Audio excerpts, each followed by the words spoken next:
The Tennessee-Florida game is coming up this weekend, Saturday night at 7 o'clock, and there's this weird kind of thing going on where for some reason I'm more confident in Tennessee's ability to win this game than Tennessee fans are.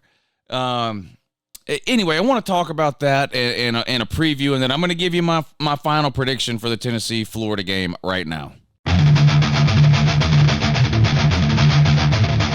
Okay, going back a few months back into the offseason when this game would come up, whether it was a Tennessee fan, a Florida fan, or just somebody else asked me about the game, again, before the season started, I look ahead to this game and I say, I don't see any way Florida's going to win this game. I mean, I was not high on Florida heading into the season. I was high on Tennessee heading into the season. I wasn't sure if Tennessee would be good enough to get to the SEC championship game of the playoffs, but I thought Tennessee would be close to or about as good of a team as they were last season. And the season starts, and Tennessee looked pretty good week 1 against Virginia.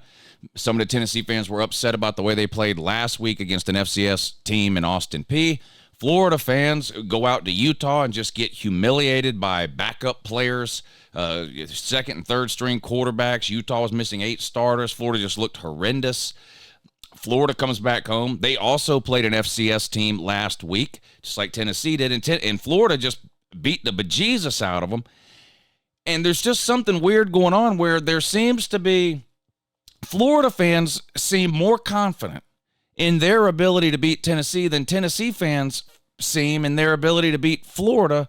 And it's just a little bit strange. I've been saying I think Tennessee rolls in this game. I haven't changed my mind. I still think Tennessee is the better team. I think they're going to go down there and get a win. I don't think it's going to be particularly close. Now, my kind of rant or talking point during the offseason where I kept saying, Tennessee's going to beat them by 30. I wouldn't bet a dime on Tennessee winning this game by 30. I mean, I still think Tennessee's going to go down there and win the game easily. And I do think they can win by 4 touchdowns. I'm just not convinced that anything I've seen from Florida this year, whether it was week 1 against Utah or week 2 against McNeese State, I haven't seen anything that makes me think they're a better team than Tennessee. And other than history, I can't find a single argument why anybody would pick Florida to win this game. I really can't. And it's a weird thing going on with Tennessee fans because Tennessee's been bad for a long time. Now, Florida's been bad too for several years, back-to-back losing seasons, but Tennessee's been struggling since going back to the mid-2000s, really. I mean, they haven't won the division since 2007, I think. Haven't won the SEC since 1998. A lot of losing seasons, ran through a bunch of coaches. And during that period of time, yes, Florida absolutely dominated Tennessee, as did almost everyone else in the SEC. Now, Florida in particular, I believe before last year was something like 16-1 or 17-1, something like that against Florida was against Tennessee. Florida had won 16 of 17, whatever it was. Tennessee gets the win last year in Neyland Stadium, and I'll be the first to tell you, Tennessee should have beat Florida more comfortably than they did last year. I mean, it's easy to kind of see that looking back on the season when you see how Tennessee and Florida both finished up. I mean, Florida couldn't win a game. Tennessee was red hot, right? Top 10. They were a potential playoff team, really, right up until that loss to South Carolina late in the season. But you look back at that Florida game, and Tennessee really struggled in that. Well, I don't think struggle's not really the right word. They were unable to put Florida away. I think maybe is a better way to characterize it. I mean, Tennessee had a lead in that game, a two possession lead for a majority of the game, but then Florida would score and cut it to within 1, and then maybe it was a couple of punts, and then Tennessee scores again to make it a 2-score game, and then Florida ends up getting an onside kick late in that game with a chance to go down there. And anyway, it was a weird kind of game because Tennessee looked like the better team, honestly, during the game. They looked like the better team before the game. They definitely looked like the better team the rest of the season after that. But that Florida game just kind of stands out. It's just, knowing what you know about Tennessee and Florida, you would have thought that Tennessee team could have beat that Florida team by 2 or 3 scores, 4 scores. It just didn't happen. And so I kind of get it. The Tennessee fans have been beat down for Florida for a long, long time. Look, I'm a Georgia fan. I don't try to hide that. Georgia's my favorite team, the way I like to phrase it. I'm a college football fan. Georgia's my favorite team. I don't try to hide that. So, look, there was a period of time, a 20-year period or so, where Florida absolutely owned Georgia. And I remember going into a lot of Florida games as a Georgia fan thinking, yeah, yes, we've got a better team than Florida, but it's Florida, almost like, how are we, how are we going to find a way to lose this time? So I get it on that. I sort of get it. You've been beat down. Tennessee has by Florida for a long time. So as a fan base, you almost start to just expect a loss. But I just don't understand. Short of that, like I said, if you remove the history, and people always like to, complain about rankings or everything else that, these teams are just ranked because of what they've done in the past. The past doesn't matter. But then a game like this comes along and they're like, well, Tennessee hasn't beat Florida in Florida since 2003 or whatever it was. And, Tennessee's only 2-17 against Florida in the last 19 years or whatever it is. So I wouldn't be surprised if Florida beats them. So I don't know, does the past matter or doesn't it? And even if the sort of 15, 16, 17 years of beatdowns that Tennessee received at the hands of Florida has affected the mental state of the Tennessee fan base, which, like I said, I'm not saying that as an insult to the Tennessee fan base, because I understand that as a Georgia fan who was on the same side of a long beatdown at the hands of Florida that lasted multiple years. So I get it, but I don't think that extends to the team, does it? I mean, none of these players were on the team in 2018 when Tennessee had their 0-8 season in the SEC. I mean, it was 5-6 seasons ago now. These players on this team all beat Florida last year. This coaching staff on Tennessee beat this coaching staff on Florida last year. And I know there's been a couple of changes on each coaching staff, but generally speaking, these are the same coaching staffs as last year. Florida's got a new coordinator. Tennessee's got a new coordinator. But you understand the point I'm making. Tennessee's got a new quarterback. Florida's got a new quarterback. Tennessee's quarterback might not be quite as good as their quarterback last year. Joe Milton might not be Hendon Hooker. Graham Mertz might not be Anthony Richardson. Maybe he's better in other ways. Whatever. I don't see any way Florida wins this game. They brag about the Week 1 loss to Utah that Graham Mertz threw for 300 yards. 300 yards is not quite the benchmark that it used to be in the world of college football. And even if it is, 30 attempts, 300 yards is sort of where the elite level quarterbacks are landing. Graham Mertz had almost 50 attempts in that game. So at some point, just telling me that a quarterback had 300 yards is not enough information. I mean, first of all, anybody that watched the Florida-Utah game could see how totally inept Florida's offense was. And a lot of those passing yards came in the second half of that game when, honestly, the outcome was just not in doubt. I'm not taking away from what Graham Mertz did in that game. Yes, he threw for 300 yards on, I think, 47 attempts, something like that. That's not some sort of great performance. Then you fast forward to Week 2, coming off the loss. Florida hosted McNeese State, which is not just an FCS team. They're an absolutely horrible FCS team. McNeese State had got blown out the week before by something called Tarleton State. I don't even know what the hell that is.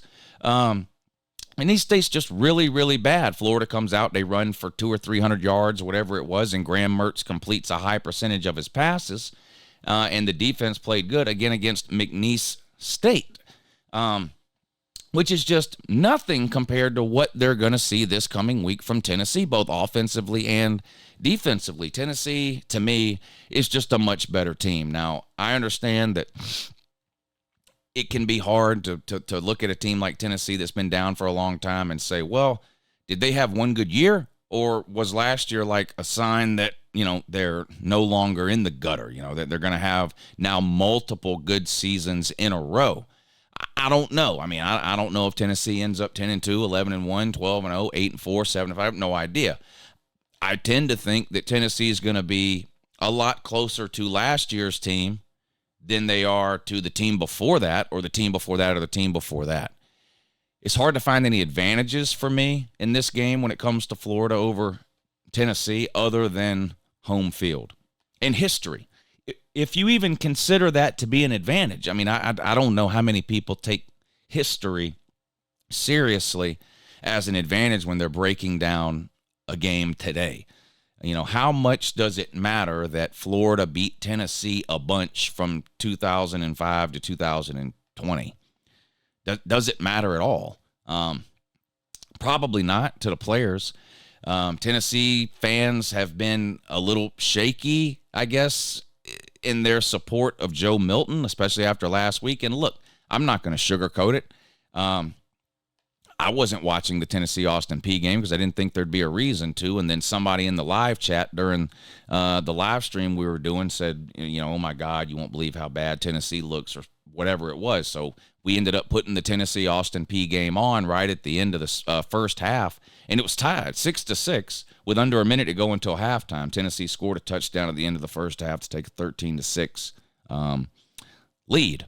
So I'm not going to get on here and pretend that was some kind of dominant performance by Tennessee over Austin Peay in the first half of that game, but I've said a lot about these upper-tier group of five teams, these upper-tier Power 5 teams, the ranked especially Power 5 teams that you legitimately think might be top 10, 15 type teams. When they play these, absolute cans of corn, your Austin Peays, your UT Martins, your whoever it happens to be, the score means very little to me in those games. It really does. Coaching staffs use those games a lot of times for different reasons. And the reasons aren't always the same from team to team. And I can give you, this is just my opinion, okay? But I give you, Tennessee looks at a game like Austin Peay and goes, okay, we beat a Power 5 team week 1. We looked pretty good doing it. We blew them out. These are the areas that, this is the Tennessee coaching staff talking now. These are the areas where our team did well. And again, this has nothing to do with the score of the game. It's more how they played. If you listen to coaching press conferences, this is how they talk.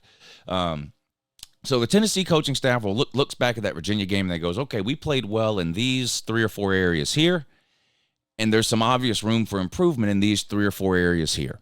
And then they look down at the schedule and they see that they're playing Austin Peay the following week. So you have to ask yourself, Tennessee, a top 15, borderline top 10 team that beats a Power 5 team week 1, then has Austin Peay coming in week 2. Is that coaching staff's goal for Tennessee to go out there and beat Austin Peay by as many points as possible? Is that the goal?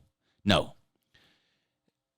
The goal is to go out there and work on the areas maybe that this coaching staff saw shortcomings in the week before. Maybe they want to try different offensive line groupings. Maybe they want to try different rotations of wide receivers, different plays and different downs and distance, whatever the case. And look, I've made a living here on YouTube bashing Tennessee when I felt like they deserved it. I don't feel like they deserve to be bashed for the Austin Peay game. I just don't. Florida, on the other hand, goes out week 1, plays a Power 5 team, gets absolutely humiliated, right? They come back, they look down at the schedule, they see McNeese State. Now, what's going through their minds? This team needs some confidence. This team is down. The media is down on them. The internet is down on them. The Florida fans are down on them. This team needs some confidence, and this team needs a big win. So what does the coaching staff do? They go out there and they beat McNeese State as bad as they can. And I'm not saying that was the wrong thing for Florida to do. A coach knows his team better than anybody else does, and it's very possible that Billy Napier and the Florida coaching staff felt that what Florida as a team needed the most was some confidence heading into this Tennessee game. And the best way for them to get that confidence in the coaching staff's mind is to go out and absolutely beat down a lesser quality opponent in McNeese State. So I don't look at the Austin Peay game and go, wow, Tennessee really struggled. Now they're in trouble with Florida, whereas Florida blew out McNeese State. That means they're going to beat Tennessee. I just don't look at it that way. Because of the level of competitions that the two teams played, and because the way each team performed in week 1 and what that meant for them heading into week 2. Joe Milton is not Hendon Hooker. I said that all offseason. Some Tennessee fans argued with me, thought he would be better. I questioned whether or not the current group of Tennessee wide receivers could give them the same things that last year's group could now that Jalen Hyatt and Cedric Tillman are off to the NFL. And again, Tennessee's offense at the end of this season, we may look back and you can go through stat by stat from this year to last year, and you may be able to find a bunch of areas where Tennessee's offense regressed numbers-wise from last season. But here's the thing, if you're a Tennessee fan, and I don't know why I'm in a position here where I have to be more confident about this shit than Tennessee fans are, but here's the thing with Tennessee. There's no amount better Tennessee could have gotten offensively from last year to this year to improve them overall. You reach a certain point offensively where you reach a rate of diminishing return. In other words, if you're scoring 45, 46 points a game, putting up 550, 600 yards of total offense, throwing for 300 a game, running for 250 a game, and you're 10-2, the way to get to 11-1 is not to improve that offense. You got to look on the other side of the ball, and it's particularly true with Tennessee last year, whose defense was horrible at times. There were a handful of games where they played okay, but generally speaking, if you looked at Tennessee last year and you said, what do they need to do to improve? It's all on the defensive side of the ball. Their offense can afford to take a small step or two back as long as the defense improves to help make up that difference. That's going to be the key for Tennessee, whether you're talking about the Florida game, the Alabama game, the Texas A&M game, the Georgia game, potentially winning the East or the SEC or making the playoffs. It's how much better does that defense get? If Tennessee goes 10-2, it's not going to be because their offense got worse. Their offense may get worse. We're talking marginally worse. But if they go 10-2, it's going to be because the defense didn't improve enough. It's that simple. So this game, and Tennessee's a running team, by the way. So let's get that narrative out of here that Tennessee just throws the ball around. It's a highlight culture we live in, and people don't watch the games, and then they see SportsCenter or college football final, and they see last year Hendon Hooker or this year Joe Milton throwing some 60-yard touchdown pass. Yeah, they do a lot of that. Tennessee can pound you on the ground. They did it in week 1 against Virginia. Florida did it last week against McNeese State. I think this is going to be whichever team runs the ball better and whichever team stops to run. It sounds kind of old school to say in sort of modern college football, but the team that runs the ball the best and the team that stops the run the best is going to win this game, and I think that's going to be Tennessee. I like Tennessee's chances of being able to run the ball successfully on first down against the Florida defense in this game. I like those chances better than I like Florida's chances of being to run the ball successfully on first down against Tennessee's defense. And the reason that's so important is whether you're talking about a quarterback like Joe Milton and the Josh Heupel offense who likes to pound you on the ground and then take deep shots downfield, or whether you're talking about a system that Billy Napier runs with Graham Mertz where they want to run the ball and then maybe, play action with the dink and dunk, sort of the short to medium range stuff. It makes it a lot easier to do that second and third down stuff if you're successful running the ball on first down. And I think Tennessee is going to have an easier day running the ball against the Florida defense than the Florida defense is going to have running the ball against the Tennessee defense. It literally comes down to that for me. So how do I really think this game is going to go? Trash talking aside from the offseason with the whole Tennessee's winning this thing by 30. Tennessee's a 6.5-point favorite. I absolutely love that number, just under a touchdown. For betting purposes, I would bet Tennessee minus the 6.5. I'm not telling you how to bet. This isn't gambling advice. This is just my own thoughts on the game. I would 100% bet Tennessee minus 6.5. Do I really think Tennessee's going to go down there and beat Florida by 30 points, like I said, all offseason, just kind of with the trash talk stuff? Come on. Of course I do. Tennessee's are going to go down there and absolute humiliate this dumpster fire of a program that is Florida. Florida's lost 4 straight games to Power 5 opponents. The only team they've beaten in the last 5 games is the McNeese State team they beat last week, a just horrendous FCS team. They've lost to Utah. They've lost to Oregon State. They've lost to Florida State, and they've lost to Vandy. 4 straight losses to Power 5 teams. Tennessee's going to go down to Gainesville and absolutely humiliate the Florida Gators and Sunbelt Billy. And the Florida fans may finally realize that Uncle Lou was right and that Billy Napier doesn't know what he's doing. Have a good morning.